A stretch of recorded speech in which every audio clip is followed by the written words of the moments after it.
Сәлем достар, бүгін мен сіздермен жұмсақ күлчананың рецептімен бөліскім келіп отыр. Ол үшін 1 жылы стакан суға 1 шай қасық дрожжи мен 1 шай қасық шекерімізді салып араластырып қоямыз. 5 минутқа бетін жауып, ұнымызды електен өткізіп, 1 шай қасық тұз, 1 шай қасық шекерімізді қосып араластырамыз.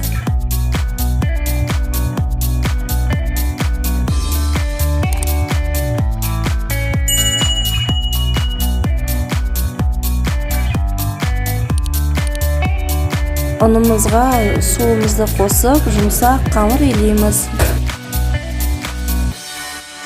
Маймен басып қоямыз.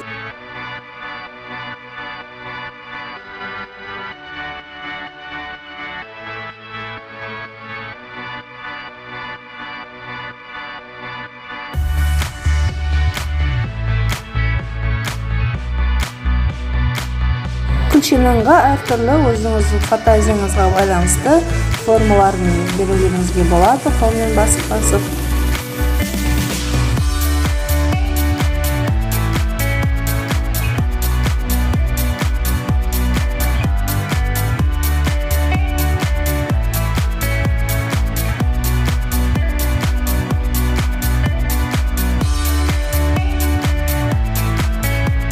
Бетіне мен жұмыртқаның сарысын жағып, үстіне шамалы кунжут себеледім әдемі үшін.